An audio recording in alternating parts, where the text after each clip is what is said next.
JavaScript.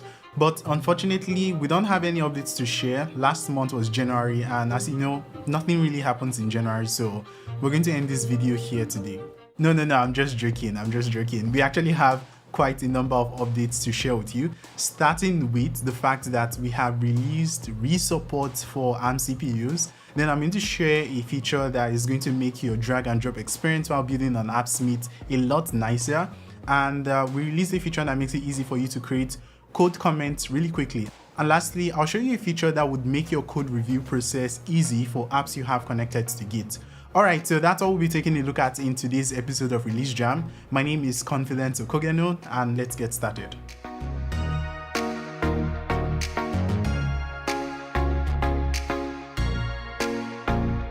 So the first update we'll be talking about is re-support for ARM CPUs. If you've been following along with our updates, in the last release, we upgraded MongoDB from MongoDB 4.4 to 5.0, and that transition was not as smooth as we wanted it to be. MongoDB is our data store and it is used for all Appsmith instances.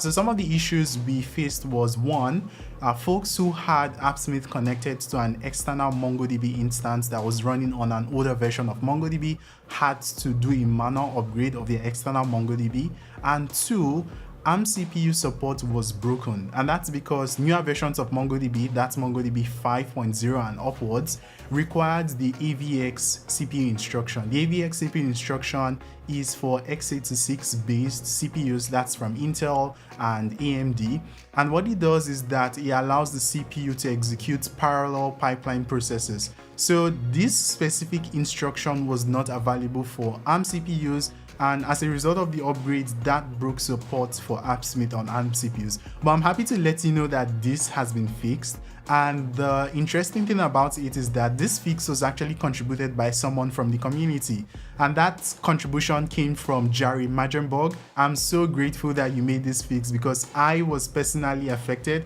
I run Appsmith on a bunch of Raspberry Pis I have behind me, and I'm so happy that I'll be able to go back to hosting Appsmith on my ARM CPUs. And for those of you who were also affected, although not running Appsmith on a Raspberry Pi, this fix would re-enable support for Appsmith on Raspberry Pi so that you can go on to run newer versions of Appsmith on your ARM CPUs. Alright, so this is a welcome change and I'm so excited about this. Alright, so moving on to the next update I have to share. We have made the drag and drop experience on Appsmith much smoother, and I like to hear or like to see these performance updates on Appsmith, so I'm very happy that this is included in this release. So I'm going to show you what I mean. I'm just going to go to the widgets section and let's go grab a table widget. And something you notice is that as I move the table widget into the canvas, you notice it expands in size as I keep moving it until we get to the full size of the table widget. And of course, if I move this table widget to the edge of the canvas, this is going to shrink the size of the table widget, much like pushing it against the wall. And you can see that this responds to the size of the table widget based on the position of the edge of the canvas. This also happens if you try to drag the table widget to the top of the canvas. That also works well. So let's place this widget on the canvas and let's take a look at placing one widget inside of a parent widget. So for example, if you need to place the table widget in a container widget or a tab widget or place other widgets within a list widget, the experience is going to be much smoother. Now the first thing you notice is that when you try placing the widget inside of the container that's moving it slowly, you would actually shrink or resize the table widget. So that's moving it slowly shrinks or resizes the table widget. But if you move it a little bit faster, you'll be able to bring that widget inside of the container widget. And the moment you drop it, you notice that the container actually grows in size to be able to fit the table widget. That's because we have auto height turned on, and it just makes everything more responsive and snappy. So I love this update because it means that my days of wrestling with widgets to get them to be the correct size and shape I want them to be while building on Appsmith is long gone. So this is an awesome update, and I know it's going to improve the experience of building and dropping widgets on Appsmith. Alright, so moving on to the next feature, we have enabled a new keyboard shortcut to help you create code comments much quicker, and I'm going to show you this. So here in this page, I had a JavaScript file, And previously, to create code comments, what you had to do was go to the line you wanted the comment and do the comment syntax // for JavaScript, and that's going to add the comment. This was okay, but it's a lot of work, so we wanted to make things easy, and now we have a keyboard shortcut for you to create comments quickly. And if you're on Windows and Linux, this is going to be Ctrl//. If you're on Mac, this is going to be Command//, and it's the same keyboard shortcut to create comments as you would if you're familiar with using VS Code. So this is Ctrl// or Command//. That adds a comment, and I can remove it by hitting the exact same key sequence. And the best part about this is that it works for multi-line comments as well. So I can select a code region, for example, let's select this entire region, and I can comment it all out using Ctrl//. They're all commented, and I can remove that comment or undo it by hitting Ctrl//. So this is a really nice feature. It's going to make it easy for you to create comments whenever you need to. But one small note is that the exact same keyboard shortcut is used to pin and unpin the Entity Explorer depending on the context you're in. So right now I'm in a code context, it's just going to work for commenting. But if I move away from the code context and I have the debugger highlighted and then hit that same key sequence, that's Ctrl//, you notice that this actually unpins the Entity Explorer, and I can bring it back by hitting Ctrl//, and that brings it back, as you can see. So this is the commenting feature. If you love to see all of the other keyboard shortcuts that are available on Appsmith, you would need to hit the question mark key, and that is going to be Shift// in most keyboards or on most keyboards. So this is question mark, and you can see a list of all of the keyboard shortcuts that are available on Appsmith for navigation. So if you're a power user and you just want to be able to navigate using keyboard shortcuts, go check it out. It's a good one.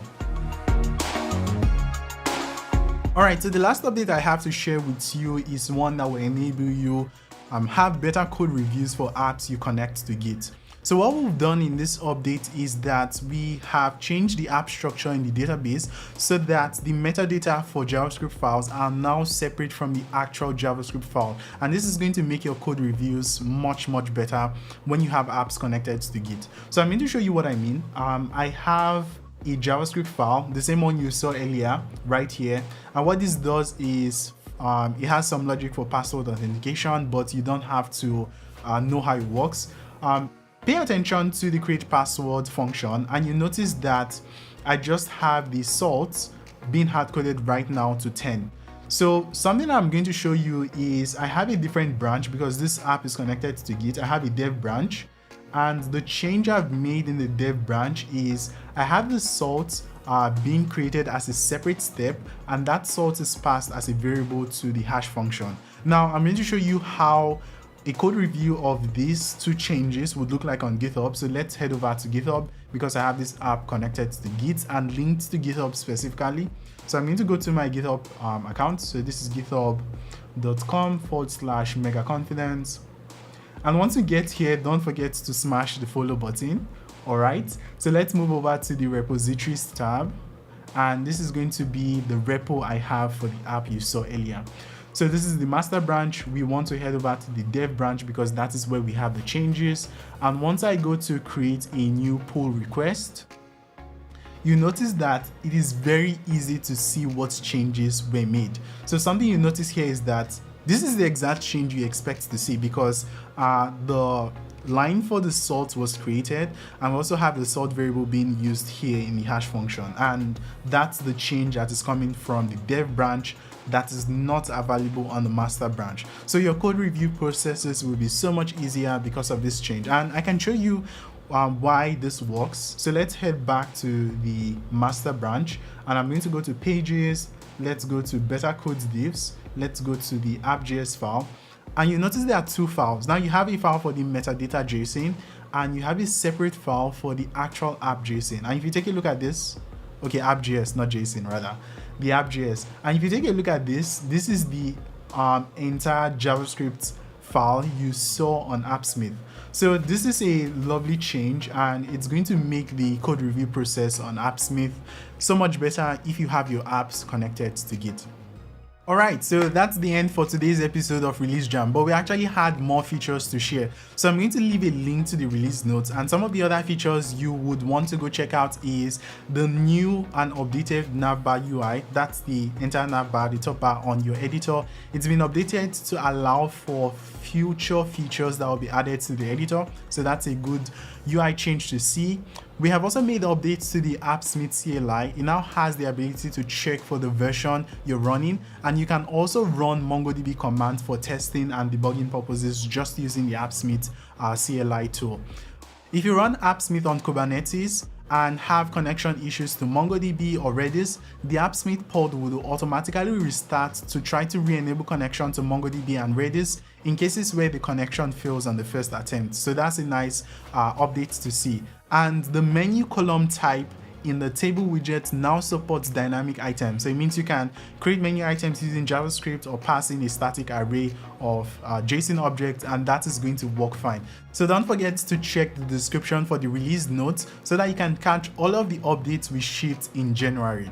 Alright, I see you next time. Sayonara watashi no tomodachi. Bye bye.